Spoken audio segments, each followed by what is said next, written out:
Manibhai plumber Patan કામ કરે છે। જો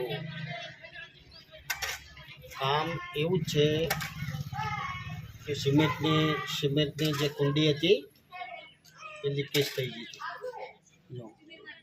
જો આનો ખર્ચો વધારે થતો હતો, લગભગ આવો સમય 30 થી 40 હજાર રૂપિયા ખર્ચો પડતો હતો। એના પૂરી મૂરી તૂટી ગયેલી હતી, એની અંદર પાણી પણ આવતું હતું। એ પાણી બંધ કરવા માટે આટલો બધો ખર્ચો ના કરાય। તો એટલો બધો ખર્ચો ના કરાય તો સિન્ટેક્સ ટોકી લાવ્યા। સિન્ટેક્સ ટોકી લાવીને અંદર ગ્રાઉન્ડમાં જે સિન્ટેક્સ અંદર મેકી દીધું। જો છે ને મણિભાઈનું કામ કેવું છે જોવો છો ને? હા, જોતા રહો ભાઈઓ, સરસ કામ કર્યું છે જોરદાર।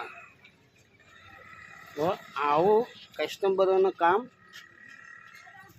બચાવવું પડે। જો આવું કામ જો ના બચાય, આવી ટોકી ગાળી દીધી અંદર ગામમાં, કોઈ તકલીફ નહીં થાય। આખો ભરાઈ જાય કમ્પ્લેટ। આ જગ્યા પર ચોકડી થઈ જાય, લોબી એટલેથી એટલી ચોકડી આવી જાય, સરસ જગ્યા થઈ જાય।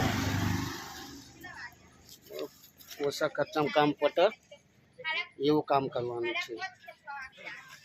છે જગ્યા પણ ઓછી છે, એના કારણે પાણીના પીવાના કામમાં આવે